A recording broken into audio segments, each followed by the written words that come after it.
చిన్న మొక్కపై పెరుగుతాను, పచ్చగా ఉంటాను, పండితే ఎర్రగా మారుతాను, నన్ను తింటే కారం తెలుస్తుంది. చాలా కూరల్లో నన్ను వాడుతారు. రుచిని పెంచే నా పని, చిన్నగా ఉన్నా నా ఘాటు ఎక్కువ. సమాధానం మిరపకాయ. పొడుపు కథ. నేలలో పెరుగుతాను, చిన్న చిన్న రెబ్బలుగా ఉంటాను, వంటల్లో రుచిని పెంచుతాను, ఆరోగ్యానికి చాలా మంచిది, నాకు ప్రత్యేకమైన వాసన ఉంటుంది, ఒక తలలో చాలా రెబ్బలు ఉంటాయి. నేను ఎవరు? సమాధానం వెల్లుల్లి. పొడుపు కథ 60.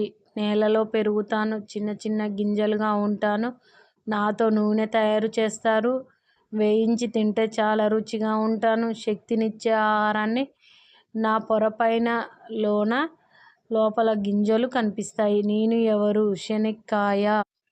పొడుపు కథ 61. పెద్ద చెట్టుపై పెరుగుతాను, పచ్చగా ఉంటాను, పండితే పసుపు రంగులో మారుతాను, చాలా తీయగా ఉంటాను, జ్యూస్గా కూడా తయారు చేస్తారు, పండ్లరాజు అని పిలుస్తారు, వేసవిలో ఎక్కువగా కనిపిస్తాను. నేను ఎవరు? సమాధానం మామిడికాయ. పొడుపు కథ 62.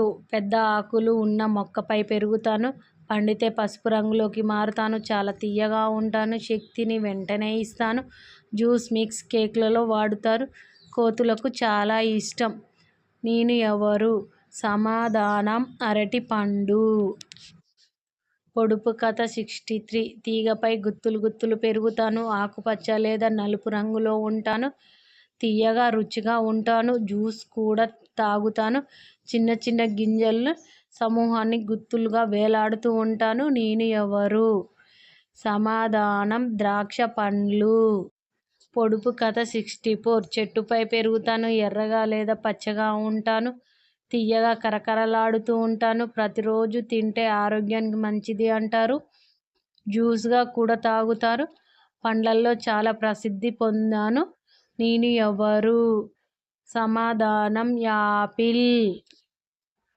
అందరూ నా ఛానల్ని లైక్ సబ్స్క్రైబ్ చేసుకోండి ఫ్రెండ్స్, బెల్ ఐకాన్ నొక్కండి. Thank you YouTube family.